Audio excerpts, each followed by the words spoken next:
বাংলাদেশত হিন্দু দীপুচন্দ্ৰ দাসৰ নৃশংস হত্যাৰ সন্দৰ্ভতৰো পৰি হাতৰ প্ৰাক্তন বিধায়ক আব্দুল আজিজৰ প্ৰতিক্ৰিয়া।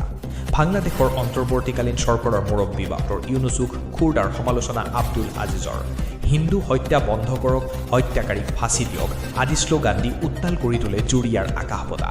বাংলাদেশ চৰকাৰক হুঁচিয়াৰ কৰি দিয়াৰ লগতে ভাৰত চৰকাৰৰ প্ৰতি অনুৰোধ বাংলাদেশত হিন্দুৰ ওপৰত হোৱা অত্যাচাৰ ৰোধ কৰিবলৈ।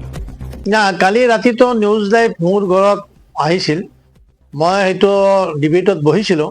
মই প্ৰথমেই এইটো বিৰোধ কৰিছোঁ, তীব্ৰ ভাষাৰে নিন্দা কৰিছোঁ। কাৰণ বাংলাদেশৰ যিজন শ্ৰমিকক যিটো কাৰণত হত্যা কৰিছে আমাৰ মুছলমান মানুহে, তেখেতে ধৰ বেয়া কথা কোৱা নাছিল যে ঈশ্বৰ আল্লাহ একেই, হয়তো মানাৰ তৰিকাটো বেলেগ। এইটো কথাত এটা মানুহক পৃথিৱীৰ পৰা বিদায় কৰাটো ইছলামৰ পৰা নিষিদ্ধ আছেতো। মাৰ্ডাৰ কৰাটো ইছলামত নিষিদ্ধ কাম।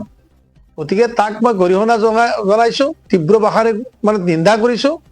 আৰু এনেকুৱা কাম যাতে বাংলাদেশত নহয়, বাংলাদেশ ইউনুছ গভৰ্ণমেণ্টে ইয়াত এটা এনেকুৱা একশ্যন ল'ব লাগে যাতে এনেকুৱা কাম আৰু বাংলাদেশত কোনেও কৰিবলৈ সাহস নাপায়। আৰু এই ঘটনাটো আপোনাৰ কেন্দ্ৰীয় চৰকাৰে কি তৎপৰতা ল'ব লাগে?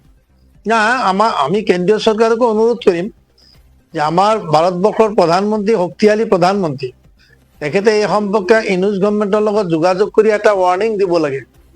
বাংলাদেশত এনেকুৱা ঘটনা ঘটিলে আমাৰ ইণ্ডিয়াতো আমি 20% মুছলমান আছোঁ, আমাৰতো বহুত অসুবিধা হয় নহয়। ইয়াতো 80% হিন্দু মানুহ আছে। তেখেতসকলৰ মাজততো আমি জীয়াই আছোঁ আৰু আমাৰ লগততো আমাকতো এনেকুৱা অন্যায় এতিয়ালৈকে কৰা নাই যে মানুহজন এটা মানুহক ফাঁচীত লটকাই তাক পুৰি চাৰখাৰ কৰি দিয়া ঘটনা। এতিয়াতো আমাৰ অসমত এতিয়াও এনেকুৱা ঘটনা হোৱা নাই। গতিকে আমি এই নিৰীহ মানুহক অত্যাচাৰ কৰা বাংলাদেশত হিন্দুসকলৰ ওপৰত আমি বিৰোধ আগৰ পৰাও আছোঁ, আজিও কৰিম। অহা দিনতো মই এই কামটোৰ বিৰোধ কৰি যাম। আপোনাৰ